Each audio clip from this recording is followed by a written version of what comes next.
पुनर्स्थापना के लिए यह भारत जोड़ो न्याय यात्रा हो रही है।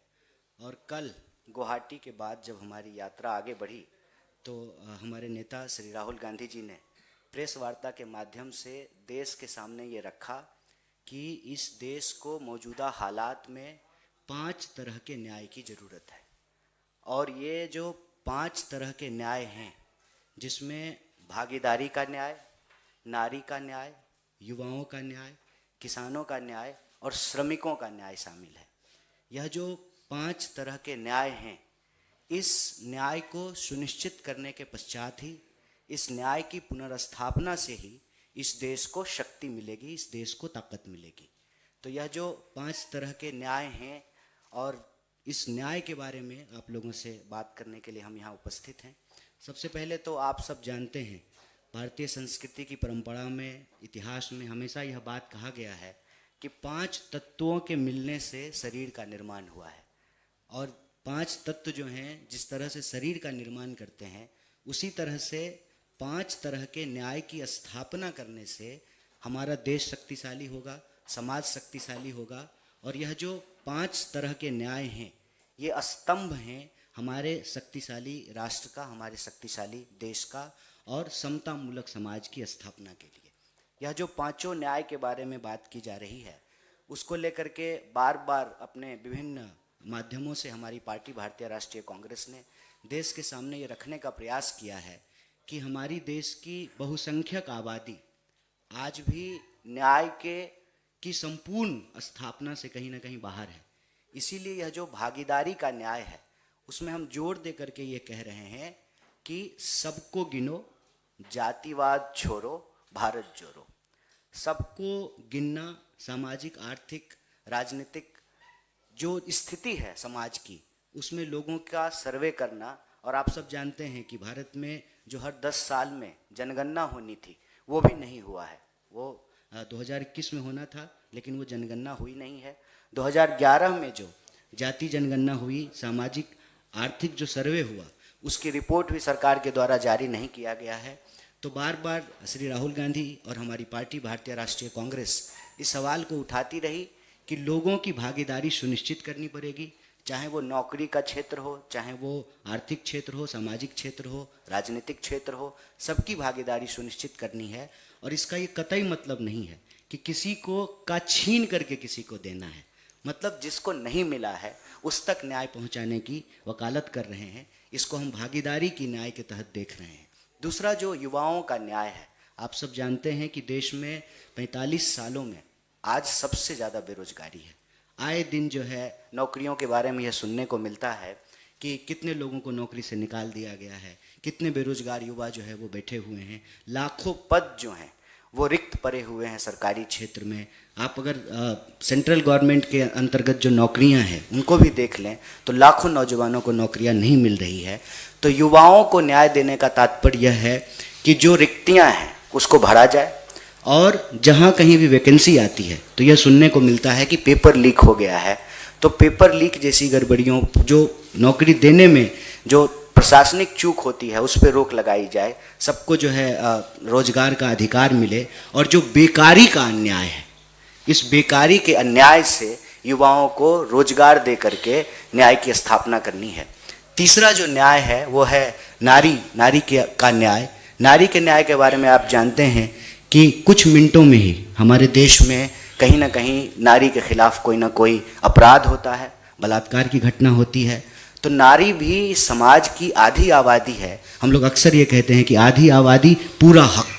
नारी को न्याय सुनिश्चित कराना ताकि वो हर चीज़ में, हर क्षेत्र में जिस तरह से बढ़ चढ़ करके हिस्सा ले रही हैं, चाहे वो काम की जगह हो जहाँ पे लोग नौकरी करते हैं, काम करते हैं, वहाँ एक सुरक्षित माहौल देने की बात हो, सड़क से लेकर के ट्रेन तक, घर से लेकर के बाहर तक, खेत से लेकर के खलिहान तक, दफ्तर से लेकर के मेट्रो रेल तक, हर जगह जो है महिलाएं अपने जीवन को अपने तरीके से आज़ादी से जी सकें और अपने हक को प्राप्त कर सकें। और उनके खिलाफ जो अत्याचार है, जो अपराध है, उस पर रोक लगाया जाए और नारी न्याय को स्थापित किया जाए।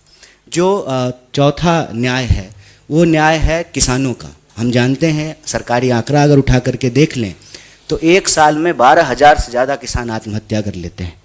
और पहले जिस तरह से किसान आत्महत्या कर रहे थे, अब उसमें एक नया चीज़ ऐड हुआ है कि नौजवान भी आत्महत्या कर रहे हैं। अगर सरकारी आंकड़ा उठा करके देखें तो 1 घंटे से कम समय में कोई ना कोई नौजवान इस देश में आत्महत्या करने को विवश है। तो चाहे वो जवान आत्महत्या कर रहे हों या किसान आत्महत्या कर रहे हों, राहुल जी बार बार यही कह रहे हैं, भारत जोड़ो न्याय यात्रा यही अपील कर रही है कि आप आत्महत्या मत करिए।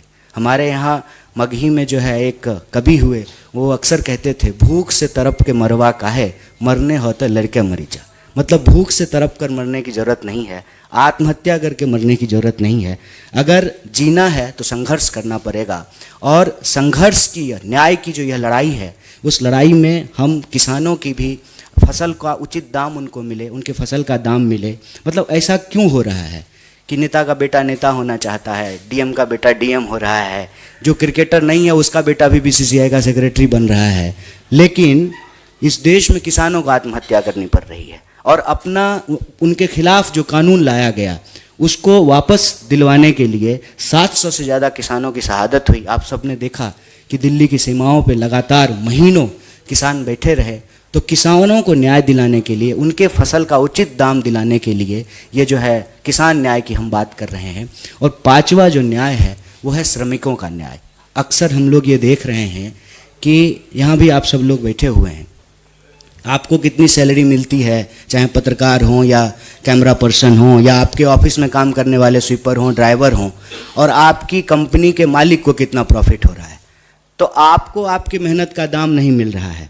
मिनिमम वेज के कानून को लागू नहीं किया जा रहा है। यह नियम बनाया है सरकार ने कि 8 घंटा कोई मजदूर काम करेगा, 8 घंटा काम का, 8 घंटा आराम का और 8 घंटा रचनात्मक काम का। रचनात्मक काम कहाँ से होगा जब ड्यूटी ही 18 घंटे की हो रही है। यहाँ तो बच्चों को और बीवी को ही समय नहीं है देने के लिए। 16 घंटा, 17 घंटा, 18 घंटा लोग काम कर रहे हैं। तो जो श्रमिक कानून इस देश में लागू किए गए कि 8 घंटे से ज़्यादा अगर 1 मिनट भी आप ज़्यादा काम लेते हैं किसी भी मजदूर को, चाहे वो टाई लगाने वाला मजदूर हो, चाहे जो है वो झोला लटकाने वाला मजदूर हो, 8 घंटे से अगर 1 मिनट ज़्यादा भी आप काम लेते हैं तो आपको 2 मिनट का वेज देना पड़ेगा, 2 मिनट का वेतन देना पड़ेगा। आप सब जानते हैं आजकल क्या होता है कि आप जाते ही साइन कराते हैं, वाउचर कोई और साइन कराते हैं, सैलरी कुछ और देते हैं, और कोई जो है सिक्योरिटी नहीं है। ना जो है पीएफआई दे रहे हैं, ना ईएसआई दे रहे हैं, ना जो है काम करते हुए अगर कोई दुर्घटना हो जाती है तो उसका मुआवजा भी नहीं दिया जाता है। तो जितने भी श्रमिक कानून बनाए गए थे एक एक करके जो है उसको समाप्त किया जा रहा है, और लोग मजबूर हैं। इतनी बेरोजगारी है और दफ्तर के बाहर इतना बड़ा लाइन लगा हुआ है कि कोई आवाज़ उठाने को तैयार नहीं है। और राइट टू यूनियनाइज, जो एक डेमोक्रेटिक कॉन्स्टिट्यूशनल राइट है मजदूरों का, वो भी धीरे धीरे करके समाप्त कर दिया गया है। तो आज मजदूरों के सामने सबसे बड़ा सवाल यही है कि उनको उचित मूल्य नहीं मिल रहा है उनके काम का। वो मुनाफा पैदा करने में हिस्सेदारी तो कर रहे हैं, अपना मेहनत कर रहे हैं, पसीना बहा रहे हैं, श्रमिक की तरह दिन रात काम कर रहे हैं, लेकिन जो मुनाफा है उसका एक हिस्सा जो है वो श्रमिकों को नहीं मिल रहा है। तो श्रमिकों को जो है न्याय दिलाने के लिए तो यह जो 5 प्रकार के न्याय हैं, मैं फिर से आपके सामने दोहराता हूँ कि युवाओं को न्याय, भागीदारी का न्याय, नारी का न्याय, किसानों का न्याय और श्रमिकों का न्याय। ये जो 5 प्रकार के न्याय हैं, ये इस देश के न्याय की लड़ाई में, न्याय के संघर्ष में 5 स्तंभ हैं, और इन 5 स्तंभों से ही एक शक्तिशाली देश का जो है निर्माण संभव है। तो न्याय की इस पुनर्स्थापना के विचार को लेकर के ही यह भारत जोड़ो न्याय यात्रा लगातार चल रही है। और दूसरा जो एक महत्वपूर्ण पहलू और है जो आप सबसे साझा करना चाहते हैं, आपने शुरू से एक बात देखी है, भारत जोड़ो यात्रा जब पिछले साल शुरू हुई थी तो उस वक्त सरकार की तरफ से उस स्तर पे जो है कोई रुकावट नहीं पैदा की जा रही थी। मैं समझता हूं कि संघर्ष की सफलता के अंदेशों ने शासकों को थोड़ा सा परेशान कर दिया है, और इस बार की भारत जोड़ो न्याय यात्रा शुरू होने के साथ ही उसमें व्यवधान पैदा किया जाने लगा। शुरू होते ही आप जानते हैं कि जो पहला ग्राउंड मिला था मणिपुर में, वो ग्राउंड का परमिशन जो है वापस ले लिया गया। कार्यक्रम कहीं और होना था, कार्यक्रम कहीं और हुआ, और बार बार ये सुरक्षा का हवाला दे करके कि नहीं सुरक्षा का सवाल है। अरे देश के जब किसान सुरक्षित नहीं है, जवान सुरक्षित नहीं है, श्रमिक सुरक्षित नहीं है, महिलाएं सुरक्षित नहीं हैं, तो हम सुरक्षित होकर के क्या करेंगे? हमारी सुरक्षा का हवाला दे करके हमारी ही यात्रा को रोका जा रहा है। और न्याय की इस लड़ाई में जो अन्यायी शक्ति है वो व्यवधान पैदा कर रही है, वो अवरोध पैदा कर रही है। मैं तो सीधा सीधा कहता हूं, हमारी पार्टी का यह मानना है कि ये कोई चुनावी यात्रा नहीं है। समाज के लिए, देश के लिए ये संघर्ष की यात्रा है। हम कह रहे हैं कि कोई भी व्यक्ति जो अपने ऊपर कोई अन्याय महसूस करता है, जिसके ऊपर कोई अन्याय हो रहा है, वो न्याय योद्धा बन सकता है, भारत जोड़ो न्याय यात्रा में शामिल हो सकता है। इस भारत जोड़ो न्याय यात्रा को बार बार रोकने का प्रयास किया जा रहा है। हर बार जो है लास्ट आवर परमिशन कैंसिल कर दिया जाता है। पहले जो है मेघालय में यूनिवर्सिटी में स्टूडेंट इंटरेक्शन का परमिशन दिया जाता है, फिर अचानक जो उसको वापस ले लिया जाता है। और कहीं ट्रैफिक का बहाना करके, कहीं जो है बाजार में जो है कानून व्यवस्था की स्थिति उत्पन्न हो जाएगी। तो प्रश्न ये है कि हमारी न्याय यात्रा के गुजरने से कानून व्यवस्था की जो है सिचुएशन उत्पन्न हो जाती है। और उसी रूट पे अगर भाजपा के किसी मंत्री का कार्यक्रम हो, कोई जलसा हो, कोई आयोजन हो, नड्डा जी का कोई कार्यक्रम हो, तो वो उसी रूट पे बहुत आराम से हो जाता है। तो कहीं ना कहीं यह सरकार जो है वो अन्याय के साथ खड़ी है और भारत जोड़ो न्याय यात्रा को हर बार रोकने का प्रयास कर रही है। और आप कल की घटना जानते हैं कि पूरा फोर्स लगा करके जो है भारत जोड़ो न्याय यात्रा को गुवाहाटी में एक बार फिर से रोकने का प्रयास किया गया। और राहुल जी ने अपने बात में साफ साफ कहा कि कांग्रेस कार्यकर्ताओं की इतनी शक्ति है, जो पार्टी इस देश में अंग्रेजों को हरा सकती है, जो पार्टी उनके तोप से और उनके फांसियों से नहीं डरी हो और सालों लोग जेल में बंद रहे हो, उस पार्टी के कार्यकर्ता बैरिकेड से नहीं डरेंगे। लेकिन हम कांग्रेस के कार्यकर्ता हैं, गांधी जी के रास्ते पे चलते हैं, हिंसा हम नहीं करेंगे, कानून हम नहीं तोड़ेंगे। इसीलिए पुलिस ने जो रूट दिया उसी रूट पे जो है हमारी यात्रा हुई। और डर देखिए, डर देख लीजिए, या मैं कहता हूं कि कई बार इस देश के बहुत सारे मुख्यमंत्री जो हैं वो दिल्ली को खुश करने के लिए चापलूसी के चापलूसी के किसी स्तर पर गिरने को तैयार है, किसी स्तर पर गिरने को तैयार है। और नतीजा ये है कि हर बार किसी न किसी बहाने से यात्रा को रोकने का प्रयास किया जाता है और फर्जी मुकदमे किए जाते हैं। एक बार फिर से जो है राहुल जी के ऊपर और अन्य कांग्रेस के कार्यकर्ताओं और नेताओं के ऊपर फर्जी मुकदमे किए गए हैं। तो हम सरकार को यही कहना चाहते हैं कि आपके मुकदमे से हम नहीं घबराएंगे। आपको चापलूसी करने के जिस भी स्तर पे गिरना है आप गिर जाइए। आपके जो है फर्जी FIR से हम नहीं डरेंगे। और हम अपने यूनिवर्सिटी दिन से ही ये कहते थे, जगह है कितनी जेल में तेरे, देख लिया है देखेंगे। जोर है कितना दमन में तेरे, देख लिया है देखेंगे। इससे कोई रुकने की बात नहीं है। हम न्याय के लिए संघर्ष कर रहे हैं और जो इसमें अन्याय के पक्ष में अवरोध पैदा कर रहे हैं वो अन्याय द्रोही हैं। ये बात उनको याद रखना पड़ेगा। इस देश में जब आम लोगों के न्याय के हक की लड़ाई लड़ी जा रही थी, सबकी भागीदारी के लिए, नारी की सुरक्षा के लिए, किसानों को उनके फसल के दाम के लिए, मजदूरों को उचित मजदूरी के लिए, जब न्याय की लड़ाई लड़ी जा रही थी, तब अन्यायी ताकतें जो इस यात्रा को रोकने का प्रयास कर रही है, रोकने का कोशिश कर रही है। लेकिन न्याय की यह लड़ाई नहीं रुकेगी। न्याय का हक मिलने तक यात्रा जारी रहेगी। बहुत बहुत धन्यवाद, बहुत शुक्रिया। आपके जो भी प्रश्न होंगे हम उसका हर संभव उत्तर देने का प्रयास करेंगे। कांग्रेस कह रही है कि बीजेपी गवर्नमेंट रोकने की कोशिश कर रही है, लेकिन वहाँ जो पुलिस और एडमिनिस्ट्रेशन का कहना है, उन्होंने कहा है कि हमने जो रूट दिया था यात्रा वो रूट फॉलो नहीं कर रही है। आप लोग कह रहे हैं कि हमने रिटर्न में पहले परमिशन मांगी थी और उन्होंने परमिशन दी भी थी। क्या इसका कोई प्रूफ है आप लोगों के पास में कि वहाँ के एडमिनिस्ट्रेशन की तरफ से आपको परमिशन मिली थी इस यात्रा के लिए? देखिए, परमिशन तो कई जगह मिलती है और एडमिनिस्ट्रेटिव जो ताकत है उसका इस्तेमाल करके जो है दिया हुआ परमिशन कैंसिल किया जाता है। इसमें मुख्य बात टेक्निकल नहीं है। मैं टेक्निकल बात नहीं कर रहा हूँ। मैं इसके पीछे को जो राजनीतिक मंशा है, अन्याय के पक्ष में खड़ा होने की भाजपा की जो कोशिश है, मैं उस पर बात कर। टेक्निकल चीज़ें तो क्या टेक्निकल बात करेंगे, सरकार उनकी है, पुलिस उनके कंट्रोल में है, सारे एडमिनिस्ट्रेटिव पोस्ट उनके हाथ में है, तो वो टेक्निकल चीज़ों में बात को घुमा देते हैं। एक बात बताइए, यात्रा जिन लोगों के लिए हो रही है उनके बीच यात्रा जाएगी ना, इसका तो ये मतलब नहीं है ना। जैसे रिपब्लिक डे का परेड जो है वो तो कर्तव्य पथ पे ही होगा ना, ऐसा तो नहीं कि बुराड़ी में होने लगेगा, कहीं और चल जा करके जो है रिपब्लिक डे का परेड होगा। रूट का क्या मतलब होता है, हम लोगों के बीच जा रहे हैं ना, लोगों से मिलने के लिए जा रहे हैं, लोगों से जुड़ने के लिए जा रहे हैं। अब राजस्थान जाना है तो हमको जयपुर का रूट ना दे करके हमको रेगिस्तान का रूट दे दिया जाए तो हम रेगिस्तान घूमने के लिए जाएं। हर जगह कोशिश ये की जाती है, जो मणिपुर इम्फाल में क्या हुआ, जो मेन ग्राउंड है जहाँ पे सब कार्यक्रम होते हैं, प्रधानमंत्री जी के भी भाषण वहीं होते हैं, नड्डा जी के भी वहीं होते हैं, जैसा कि पप्पा के भी भाषण वहीं होते हैं, सब वहीं होता है। तो भाई हमारी यात्रा का कार्यक्रम वहाँ क्यों नहीं हो सकता? हम मनसा पे सवाल उठा रहे हैं, टेक्निकल बात नहीं कर रहे हैं। और परमिशन मिलता है, बिना परमिशन मिले हम यात्रा की तैयारी कैसे करेंगे? ये एक तय कार्यक्रम है, तय कार्यक्रम के तहत ये यात्रा हो रही है। ऐसा तो नहीं है कि हम लोग जो है सुबह उठे और मन किया कि चलो आज यात्रा करते हैं। एक जो है लॉजिस्टिकल सपोर्ट की ज़रूरत होती है, यात्रा के साथ जो है लोग होते हैं, यात्रा के साथ पार्टी के वर्कर होते हैं, कार्यकर्ता होते हैं, नेता होते हैं, उसकी एक तैयारी होती है, एडमिनिस्ट्रेशन से एक डायलॉग होता है। अचानक से जो है परमिशन कैंसिल कर दिया जाता है। चीफ सेक्रेटरी कहते हैं कि नहीं नहीं, दिल्ली आपका जो है एप्लीकेशन भेजा गया है। बताइए दिल्ली एप्लीकेशन क्यों भेजा जाएगा? यात्रा हम कर रहे हैं गुवाहाटी में, एप्लीकेशन जो है दिल्ली भेजा जा रहा है। हम मनसा पे सवाल उठा रहे हैं, टेक्निकल चीज़ों पे नहीं जा रहे।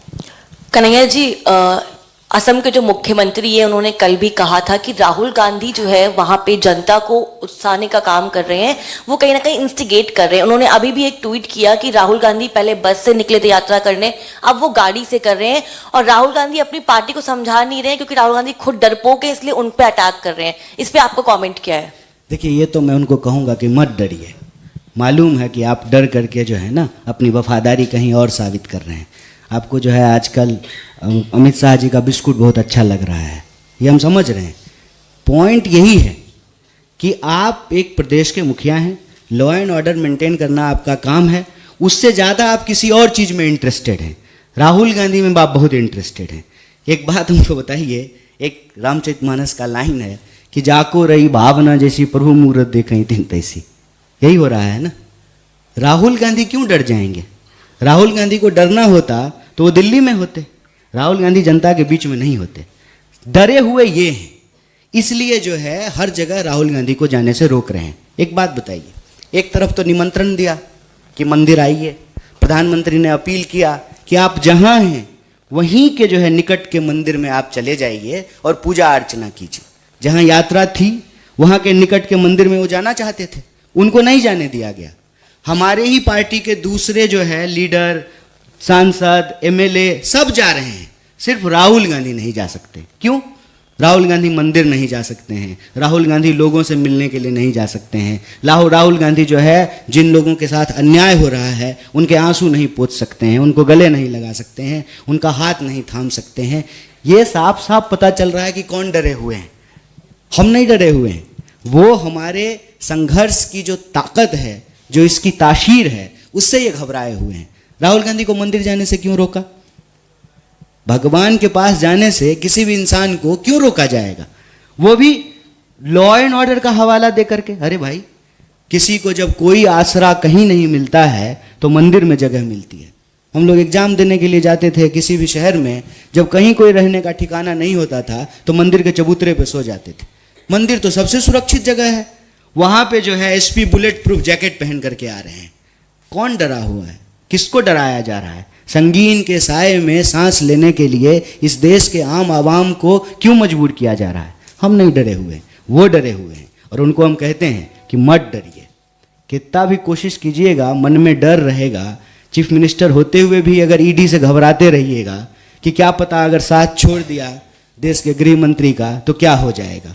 तो ये सब वेंडेटा पॉलिटिक्स हम लोग देख रहे हैं, लेकिन इससे कोई फर्क पड़ने वाला नहीं है। हम लोग यात्रा करेंगे। कन्हैया जी, एक सवाल, ममता बनर्जी का बयान आया है, वो कह रही है कि उनके राज्य से भारत जोड़ो न्याय यात्रा निकली लेकिन उनको इसके लिए इन्फॉर्म नहीं किया गया, भारत जोड़ो न्याय यात्रा में शामिल करने का कोई न्योता नहीं दिया गया। क्या कांग्रेस ने उनको इन्फॉर्म या न्योता नहीं दिया? नहीं, मुझे नहीं लगता है कि भारत जोड़ो न्याय यात्रा में जो है सबको न्योता दिया जा रहा है। सबको, जो भी लोग इस देश में महसूस करते हैं कि उनके साथ अन्याय हो रहा है, चाहे वो राजनीतिक व्यक्ति हों, गैर राजनीतिक व्यक्ति हों, किसी संगठन से जुड़े हों या ना जुड़े हों, व्यक्ति हों, समूह हों, समुदाय हों, सबको जो है बुलाया गया है। और इस बारे में आपको ज़्यादा जानकारी हमारे जो पार्टी के सीनियर लीडर हैं वो दे पाएंगे। मेरे ख्याल से जयराम जी भी जो है अभी प्रेस से बात करेंगे थोड़ी देर में, वो इसके बारे में आपको ज़्यादा डिटेल। जहाँ से राहुल गांधी की न्याय यात्रा बंगाल में प्रवेश करनी है कल कूच बिहार के आसपास, वहाँ अभी तस्वीरें आई हैं कि राहुल गांधी के पोस्टर हटाए जा रहे हैं, प्रशासन द्वारा फाड़े जा रहे हैं। इसके ऐलान के बाद, ममता बनर्जी के ऐलान के बाद कि वो अकेले चुनाव लड़ेंगे, किस तरह से कांग्रेस? देखिए, चुनाव मैंने पहले ही कहा और हर बार हम लोग ये कह रहे हैं, चुनाव इस देश में होते रहते हैं और हम उम्मीद करते हैं कि देश में चुनाव होते रहेंगे। तमाम अंदेशों के बावजूद चुनाव होते रहेंगे। चुनाव का इस यात्रा से कोई संबंध नहीं है। तो हम बार बार आग्रह आप लोगों से भी करते हैं कि इस यात्रा को सिर्फ चुनावी चश्मे से ना देखा जाए। इसमें इसका ये कतई मतलब नहीं है कि एक राजनीतिक पार्टी के द्वारा की जाने वाली यात्रा जो है वो राजनीतिक नहीं है, बिल्कुल राजनीतिक है, लेकिन सिर्फ चुनावी नहीं है। राजनीति का मतलब सिर्फ ये नहीं होता है कि चुनाव जीत करके गद्दी हासिल करने लिए। राजनीति का एक पक्ष यह भी होता है कि इस देश के आम आवाम लोगों की जो तकलीफ है, उस तकलीफ के लिए भी संघर्ष करना राजनीतिक दल की जिम्मेवारी होती है। तो मैं आपसे यही आग्रह करूंगा कि किसी भी चुनावी उठापटक और जो चहलकदमी है, अब लोकसभा चुनाव का ये वर्ष है, तो उन चीज़ों से जो है इस यात्रा को जोड़ के नहीं देखा जाना चाहिए। पोस्टर हटाए जा रहे हैं ममता सरकार के, प्रशासन द्वारा हटाए जा रहे हैं राहुल गांधी की न्याय यात्रा पर। मैं पोस्टर तो हटाए जा रहे हैं, पोस्टर तो कई जगह हटाए गए हैं। अब वो प्रशासन हटा रहे हैं कि भाजपा के गुंडे हटा रहे हैं, यह तो जो है देखने का चीज़ है। हमने देखा है कि कई जगह जो है बीजेपी के लोग पोस्टर हटा रहे हैं, बीजेपी के लोग पोस्टर फाड़ रहे हैं। तो ये कौन लोग हैं, कौन पोस्टर हटाए हैं, मुझे इस बात की जानकारी है। कन्हैया इंचार्ज हैं, एआईसीसी के इंचार्ज हैं एनएसयूआई के। आप कूच बिहार के एनएसयूआई के जिला अध्यक्ष ने ही बाकायदा इस बात की कंप्लेंट करी है कि टीएमसी के लोग पोस्टर बैनर राहुल गांधी की न्याय यात्रा के हटा रहे हैं। और दूसरी बात, चुनाव की बात करें तो आप दूसरे राज्य जहां भारतीय जनता पार्टी की सरकार है वहां तो आप कह रहे हैं ठीक है ये वेंडेटा हो रहा है, लेकिन यहाँ तो इंडिया गठबंधन का हिस्सा बता रही ममता बनर्जी खुद को। ऑल्दो उन्होंने ये कह दिया बंगाल में अकेले चुनाव लड़ेंगी, लेकिन इस पर क्या कहेंगे आप कि इंडिया गठबंधन के दल का ही एक रवैया न्याय यात्रा को लेके ऐसा है? देखिए, ये प्रेस वार्ता दो चीज के लिए है, मैं फिर से रीइटरेट कर देता हूँ। पहला, राहुल जी ने 5 न्याय की बात की है। 5 न्याय, युवाओं का न्याय, भागीदारी का न्याय, नारी का न्याय, किसान का न्याय और श्रमिक का न्याय। इस संबंध में हम आपको जो है जानकारी देने के लिए यह प्रेस वार्ता बुलाए हैं आप साथियों को। जहां तक यात्रा से जुड़ी हुई दूसरी चीज़ों की बात है, मुझे उस संबंध में जो है अभी कोई जानकारी नहीं है। हो सकता है अभी कोई जो है न्यूज ब्रेक हुआ हो और जो है आप उससे जो है जोड़ करके ये सवाल पूछ रहे हो, उसमें मैं आपको यही जवाब देता हूँ। इंडिया अलायंस, चुनाव, सीट शेयरिंग, कहाँ पे जो है कौन सी पार्टी की सरकार है, ये अपनी जगह पे है। इस यात्रा का उद्देश्य चुनावी नहीं है। इस यात्रा का उद्देश्य इस देश में जो अन्याय हो रहे हैं, उस अन्याय के खिलाफ 5 न्याय को स्तंभ की तरह निर्मित करके न्याय की पुनर्स्थापना करना है। ये इस यात्रा का उद्देश्य है। बाकी कहाँ पोस्टर फाड़ा गया है, कहाँ जो है एफआईआर हुए हैं, कहाँ जो है यात्रा के ऊपर हमला हुआ है, मैं उस संबंध में यही कह रहा हूँ कि दुनिया की कोई ताकत, अन्याय चाहे कितना भी ताकतवर क्यों ना हो, न्याय की यह मुहिम नहीं रुकेगी, न्याय यात्रा जारी रहेगी। मैं मोटे पर ही क्वेश्चन पूछना चाह रहा हूँ आपको। आप जो है न्याय, जस्टिस को इस्टेब्लिश करना चाह रहे हैं, जस्टिस को इस्टेब्लिश करना चाह रहे हैं, लेकिन जो है 1991 के बाद जब से जो इकोनॉमिक रिफॉर्म्स लाए गए हैं, तो हमारे देश में जो है इनइक्वालिटी जो है बढ़ती जा रही है। आज तो वो अपने पीक से भी आगे निकल चुकी है, तो किस तरह से आप न्याय कायम करेंगे? नहीं, ये जो इकोनॉमिक रिफॉर्म्स लाए गए हैं, कैपिटलिस्ट इकोनॉमी जो हमने फॉलो किया है, उसके नतीजे में कि अमीर अमीर हो रहा है, गरीब गरीब हो रहा है, और उसके तो बड़े अगले जो है एग्जाम्पल सामने आ रहे हैं कि चंद जो है हमारे पास जो है बिलियंस की तादाद बढ़ रही है। तो किस तरह से आप वो न्याय कायम करेंगे, रीएस्टेब्लिश करेंगे? इकोनॉमिक इक्वल डिस्ट्रीब्यूशन की बात कर रहा हूँ, रिसोर्सेज की बात कर रहा हूँ, I am talking about that. न्याय कायम करने के लिए सीधी सी बात होती है, अन्याय को समाप्त करना। अन्याय को समाप्त करके न्याय की स्थापना होती है। कि 5 तरह के जो अन्याय हम बता रहे हैं कि देश में हो रहे हैं, युवाओं के साथ, किसानों के साथ, महिलाओं के साथ, श्रमिकों के साथ, किसानों के साथ, और जो बहुसंख्यक आबादी है उसकी भागीदारी सुनिश्चित करके, इसको जो है यही जो अन्याय दिख रहा है, इस अन्याय को समाप्त करके न्याय की स्थापना होगी।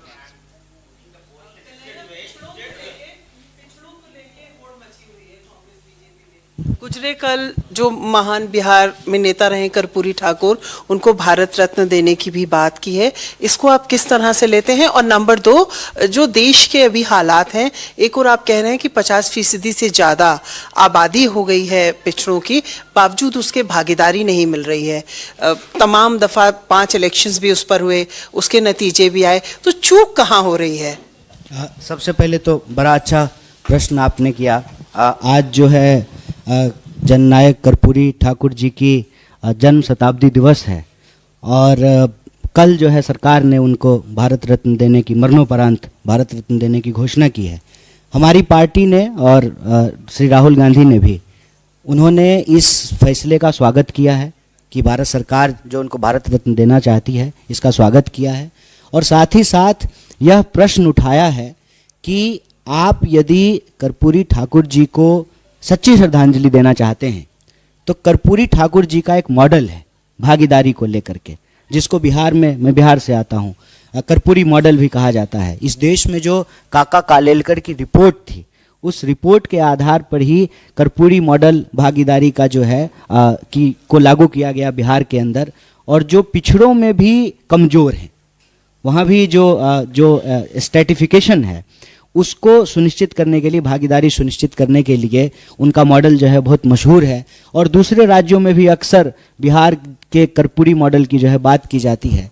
उससे जोड़ करके ही तो हम लोग यह बात कह रहे हैं कि आप जनगणना कराइए। हर 10 साल में जनगणना होता था, सरकार जनगणना कराने को तैयार नहीं है, डेटा रिलीज करने को तैयार नहीं है। 2011 की जो जनगणना है उसका भी जो है रिपोर्ट नहीं जारी कर रही है, जो सोशियो इकोनॉमिक डेटा है। और अभी बार बार राहुल जी कह रहे हैं कि भागीदारी अगर आपको देना है तो पहले डेटा तो कलेक्ट कर लीजिए, पहले डेटा तो पता चले बीमारी कहाँ है, कहाँ दवाई लगानी है, ऑपरेशन कहाँ करना है, उसका एक्सरे करना तो जरूरी है। तो सरकार क्या कर रही है, इससे भाग रही है। लेकिन आप जानते हैं कि सरकार ने जो है इसकी अभी घोषणा की है। हम उम्मीद करते हैं कि इससे जुड़े हुए, कर्पूरी ठाकुर मॉडल से जुड़ी हुई जो सामाजिक न्याय की मांग है, सरकार उसको भी लागू करेगी। सरकार जो है भागीदारी सुनिश्चित करने के लिए सबको गिनेगी, जातिवाद को समाप्त करेगी, भारत को जोड़ करके रखने का काम करेगी, ऐसा हम उम्मीद करते हैं। और हालांकि ऐसा होता हुआ दिखाई देता नहीं है।